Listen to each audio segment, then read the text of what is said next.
नमस्कार दोस्तों, आपका हमारे YouTube चैनल आवर विज़न में स्वागत है। आज का हमारा टॉपिक है इतिहास का, प्राचीन इतिहास का प्रागैतिहासिक काल, पाषाण काल का पार्ट 2, मध्य पाषाण काल। तो अभी तक हम इसका पहला पार्ट पूरा पाषाण काल पढ़े हैं। अब मध्य पाषाण काल का नंबर है, इसके बाद नवपाषाण काल पढ़ाया जाएगा। तो कुछ हम समझ लेते हैं थोड़ा मध्य पाषाण काल के बारे में।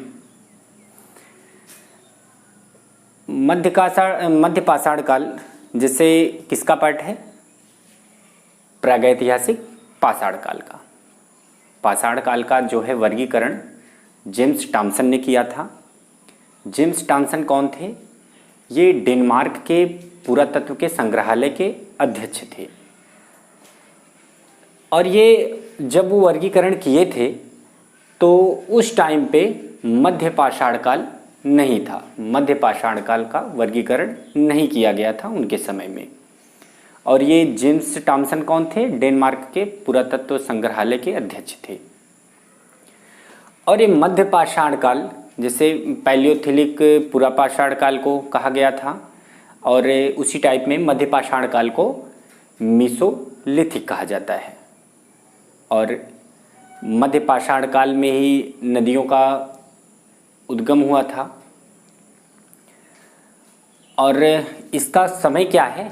मध्य पाषाण काल का समय क्या है? 10,000 BC से इसका समय है 10,000 BC से 4,000 BC तक मध्य पाषाण काल का समय है।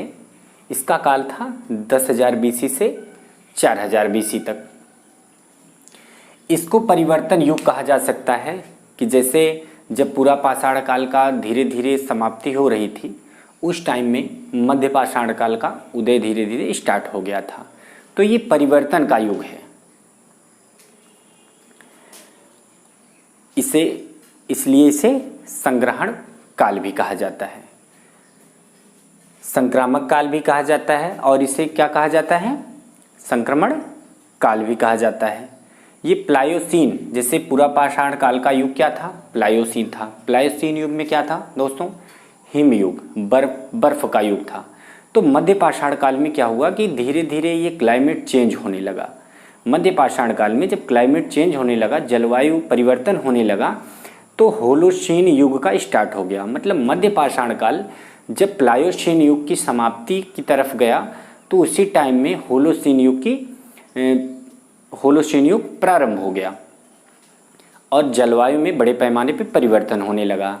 और उस परिवर्तन की वजह से वर्षा स्टार्ट हो गई। जब वर्षा स्टार्ट हो गई तो हमारे पृथ्वी पर नई नई नदियाँ निकलने लगी, और नदियाँ निकलने की वजह से उपजाऊ मिट्टी का निर्माण हुआ। जब मिट्टी का निर्माण हो गया तो नई नई प्रकार की वनस्पतियों का उदय होने लगा।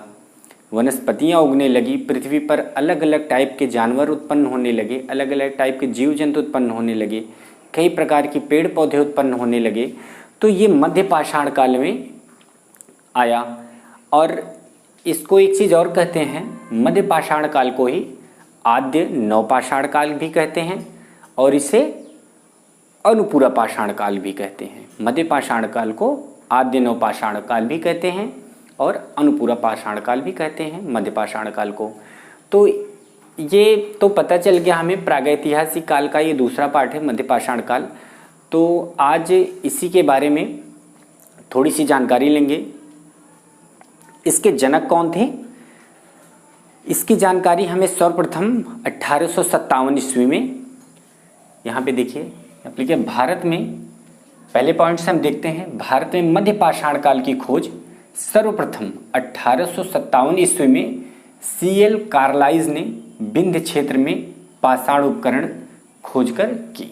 मतलब ये 1857 ईस्वी में CL कार्लाइज नामक एक वैज्ञानिक थे, पुरातत्वविद थे।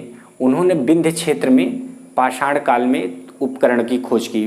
पूरा पाषाण काल में पत्थरों के औजार बनते थे, और मध्य पाषाण काल में थोड़ा सा इसमें परिवर्तन आया।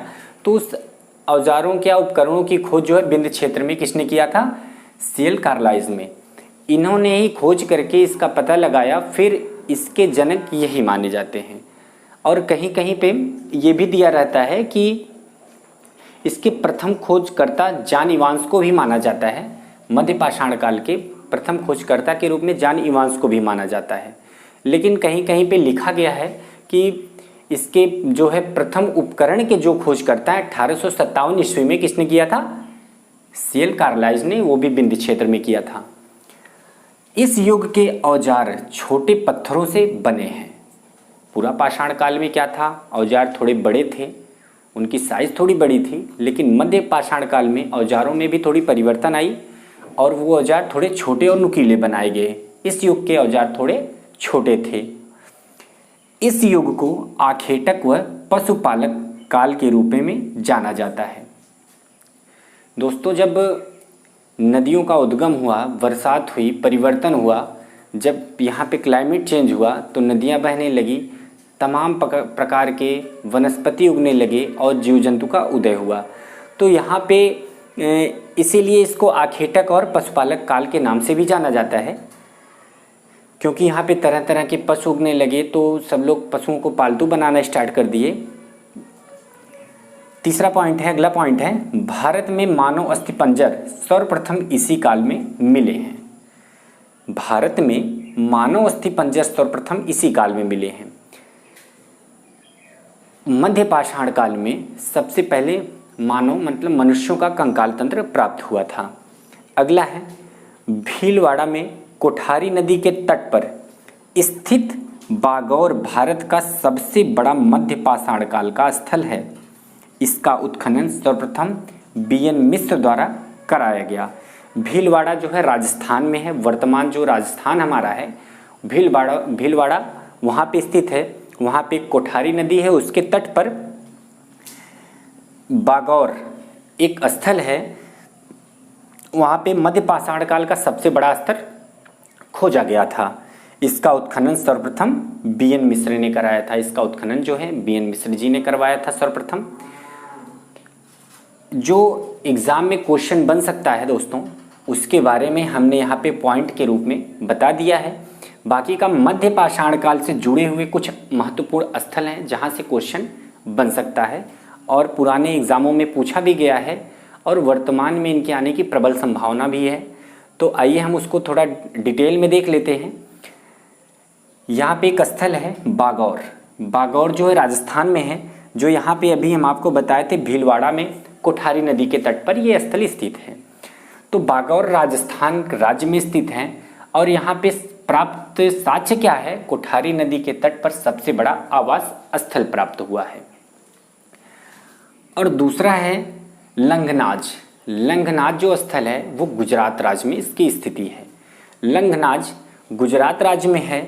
इसमें क्या है कि ये सबसे पहला शुष्क क्षेत्र है। जहाँ पे उत्खनन हुआ था वो प्रथम शुष्क क्षेत्र था लंघनाज गुजरात में।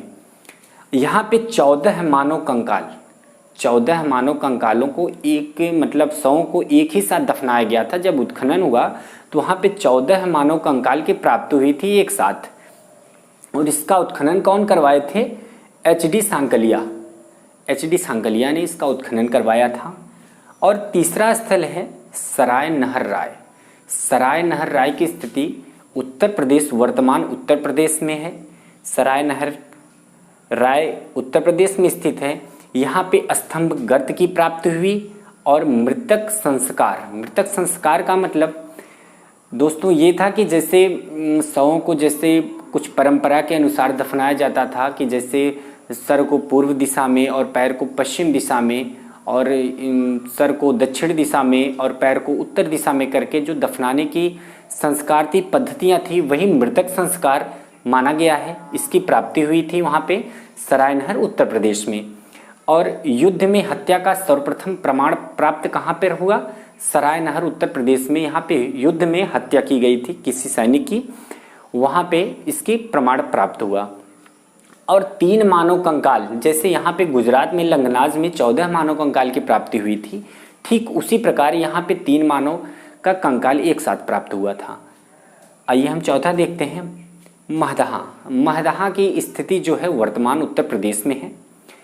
ये मध्य पाषाण काल के बारे में सब पढ़ाया जा रहा है आपको। मध्य पाषाण काल के ये स्थल हैं, उसमें एक महदहा है जो उत्तर प्रदेश में इसकी स्थिति है। उत्तर प्रदेश के प्रतापगढ़ जिले में है ये। उत्तर प्रदेश के प्रतापगढ़ जिले में यहाँ पे हड्डी व सींग के उपकरण और आभूषण की प्राप्ति हुई और स्त्री और पुरुष एक साथ दफनाने का साक्ष्य भी प्राप्त हुआ है। कहाँ पर दोस्तों? उत्तर प्रदेश के महदहा जो प्रतापगढ़ जिले में स्थित है। अगला है आदमगढ़। आदमगढ़ जो है मध्य प्रदेश राज्य में है आदमगढ़। यहाँ पे पशुपालन का प्रमाण प्राप्त हुआ और शैलाश्रय का मतलब हम आप लोगों को बताए थे अगले पार्ट में, पूरा पाषाण काल में ही पढ़ाए थे। शैलाश्रय का मतलब होता है शैल से बना हुआ आवास। शैलाश्रय की प्राप्ति हुई कहाँ पर? आदमगढ़ में, और पूरा पाषाण काल में भी प्राप्ति हुई थी शैलाश्रय का। अगला है पंचमढ़ी। पंचमढ़ी मध्य प्रदेश राज्य में स्थित है। यहाँ पर 2 प्रसिद्ध शैलाश्रय की प्राप्ति हुई। एक का नाम है जम्बू द्वीप, दूसरे का नाम है डोरोथी द्वीप। यहाँ पे 2 प्रसिद्ध शैलाश्रय की प्राप्ति हुई, जम्बू द्वीप और डोरोथो द्वीप। तो ये कहाँ पर स्थित है? मध्य प्रदेश के पंचमढ़ी में। 7वां है सांभर झील। सांभर झील कहाँ पर स्थित है? सांभर झील जो है राजस्थान में है। राजस्थान राज्य में इसकी वर्तमान राजस्थान राज्य में इसकी स्थिति है सांभर झील की। और यहाँ पर वृक्षारोपण का सर्वप्रथम जो है प्रमाण प्राप्त हुआ था सांभर झील में, राजस्थान में। और अंतिम है बागौर। बागौर के बारे में हमने आपको पहले भी बताया है। बागौर जो है राजस्थान में होना चाहिए, यहाँ पे गलत लिख दिया गया है। बागौर राजस्थान में है।